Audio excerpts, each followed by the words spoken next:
جسم نکلے ہوئے امراض کے تنوروں سے، پیپ بہتی ہوئی گلتے ہوئے ناسوروں سے، لوٹ جاتی ہے ادھر کو بھی نظر کیا کیجیے۔ فیض نے لگتا ہے ہمارے معاشرے کے بارے میں بالکل سچ کہا تھا، کیونکہ ہمارا معاشرہ ایک ناسور بن چکا ہے اور ہر جگہ سے پیپ بہہ رہی ہے، اور ہمارے معاشرے کا ہر شخص کسی بھیانک مرض کے تنور میں پکایا گیا ہے۔ پچھلے سال زینب تھی تو اس سال حوض نور۔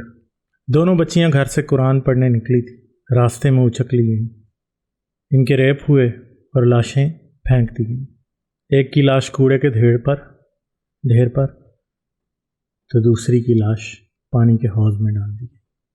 یہ کیا ہو رہا ہے؟ آخر ایسا کیوں ہو رہا ہے؟ کیا درندگی کا کوئی درجہ ایسا ہے جو ہمارے معاشرے میں نہیں ملتا؟ کیا پاکستان جیسے ملک میں کوئی بچہ کوئی بچی محفوظ نہیں ہے؟ کیا ہمارے معاشرے میں جو ہوس ہے وہ اس قدر قوی ہو چکی ہے کہ وہ کسی پر بھی رحم کھانے کو تیار نہیں؟ لوگ اتنے بھوکے بھیڑیے کیوں بن گئے ہیں؟ ایسا کیوں ہو رہا ہے؟ ہم نے تو یہ ملک اسلام کے نام پہ حاصل کیا تھا، ہم نے تو سمجھا تھا کہ ہم دنیا میں اس ملک کو جنت بنائیں گے، مگر یہ تو جہنم کا آخری گڑھا بنتا جا رہا ہے۔ یہ پاکستان کے بجائے پلیدستان، غلیظستان بنتا جا رہا ہے، بلکہ بن چکا ہے۔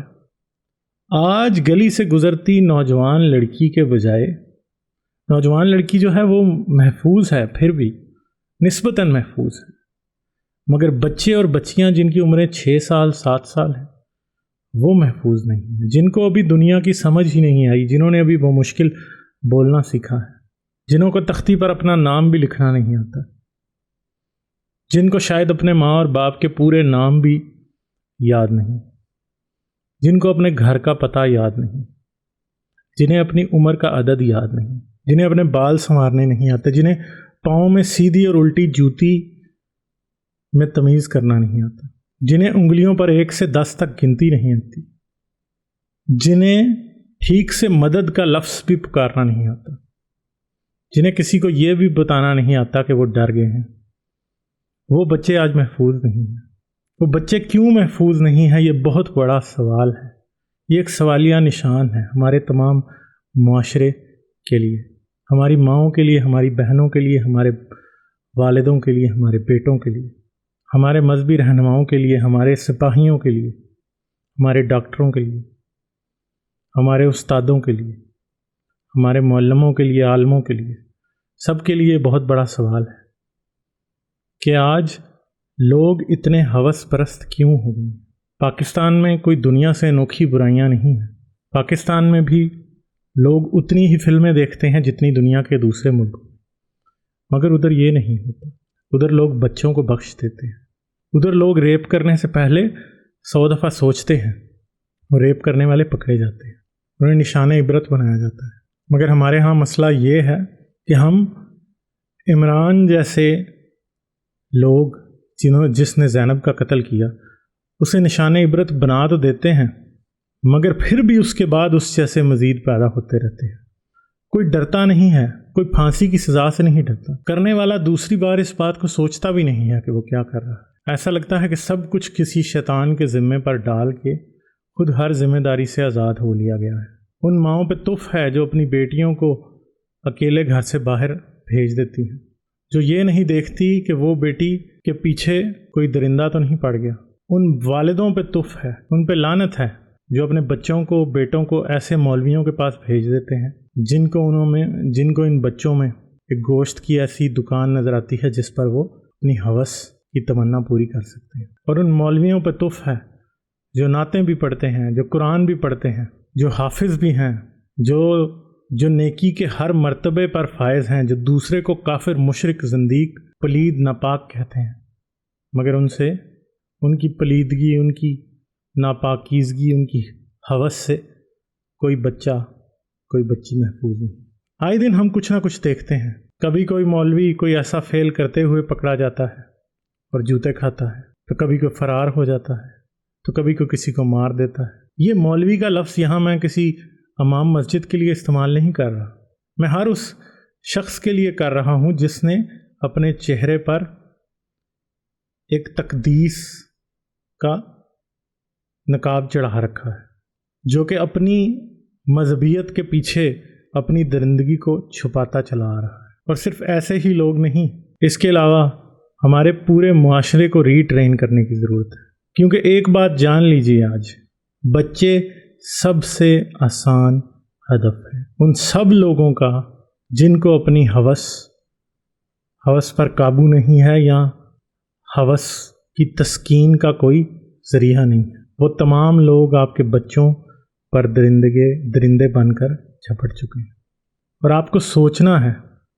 کہ آپ کہاں جا رہے ہیں، آپ اس صورتحال کو کیسے بہتر کریں گے، کیونکہ آپ چاہے ایسے لوگوں کو 100 بار پھانسیاں دے لیں مگر ایسے لوگ پیدا ہوتے رہیں گے۔ ایسے لوگ اس لیے نہیں پیدا ہو رہے کہ آج دنیا میں فحاشی بڑھ گئی ہے یا دنیا میں برائی بڑھ گئی ہے۔ مسئلہ یہ ہے کہ آپ نے سب کچھ خدا پہ چھوڑ دیا ہے اور آپ اپنی ذمہ داریوں سے آزاد ہو۔ آپ سمجھتے ہیں کہ ہم 12 بچے پیدا کریں اور ان 12 کے 12 کو دنیا میں در بدر کی ٹھوکریں کھانے کے لیے چھوڑ دیں۔ ماؤں کو یہ پتہ نہیں ہے کہ ہمارا کون سا بچہ اس وقت کہاں ہے۔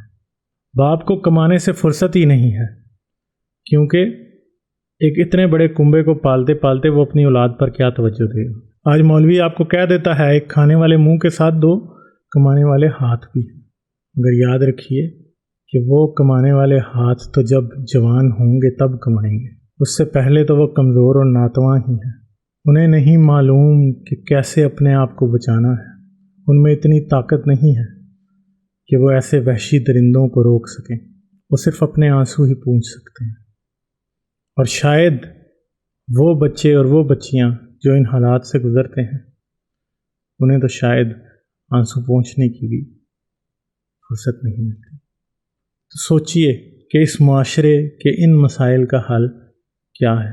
ہمیں اپنی ماؤں، اپنی بیٹیوں، اپنی بہنوں، والدوں، بلکہ پورے معاشرے کو دوبارہ سے تربیت دینے کی ضرورت ہے۔ ہمیں یہ دیکھنے کی ضرورت ہے کہ کوئی بچہ اگر اکیلا کہیں جا رہا ہے یا کوئی بچہ کسی کے ساتھ جا رہا ہے تو وہ کسی ایسے مسائل کا شکار تو نہیں ہونے والا۔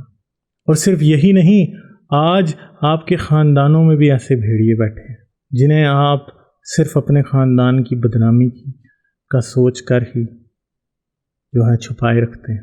آپ کو سوچنا ہے، آپ کو عمل کرنا ہے، آپ کو ان چیزوں کو روکنا ہے۔ اگر نہیں روکیں گے تو آپ کی آنے والی نسلیں بھی اسی درندگی کا شکار ہوتی رہیں گی۔ آج آپ کے بچے ہو رہے ہیں، کل آپ کے پوتے پوتیاں، نواسے نواسیاں ہوں گے، پھر ان کے بچے ہوں گے۔ معاشرتی تبدیلی جو آئی ہے اس کو دیکھنا ہوگا کہ اس کو آپ نے کیسے دیکھنا ہے، آپ نے ان سارے مسائل کا حل کیسے ڈھونڈنا ہے۔ ایسا نہیں ہے کہ اس کا حل نہیں ہے۔ دنیا میں ایسے ملک جنہیں آپ بد کردار اور بے حیا سمجھتے ہیں، وہ ان مسائل کا حل کر رہے ہیں۔ اب آپ نے ان سے سیکھنا ہے کہ اس طرح کے لوگوں سے کیسے نمٹا جائے گا، اس طرح کے معاشرتی مسائل کا حل کیا ہے، تبھی آپ کچھ ان مسائل سے چھٹکارا پا سکیں گے، ورنہ یہ ناسور اسی طرح بہتے رہیں گے، اسی طرح آپ کو ہر قسم کے مرض میں مبتلا رکھیں گے۔ تو آپ نے دیکھنا ہے، آپ نے سوچنا ہے، آپ نے ہر اس مقدس شخص سے سوال کرنا ہے جو آپ کو ہر تقدیس کے دعوے کے اختیار میں باندھ کر رکھتا ہے مگر اس کے پاس آپ کے مسائل کا حل نہیں ہے۔ شاید آپ کے لیے یہ کہنا بہت آسان ہو کہ ان بچیوں کا قتل، اس میں بھی خدا کی کوئی مصلحت تھی، اس میں کسی قسم کی کوئی مصلحت نہیں تھی۔ اگر آپ یہ نہ روک سکے تو آئندہ ہونے والے ایسے واقعات کو روکنے کی کوشش کریں۔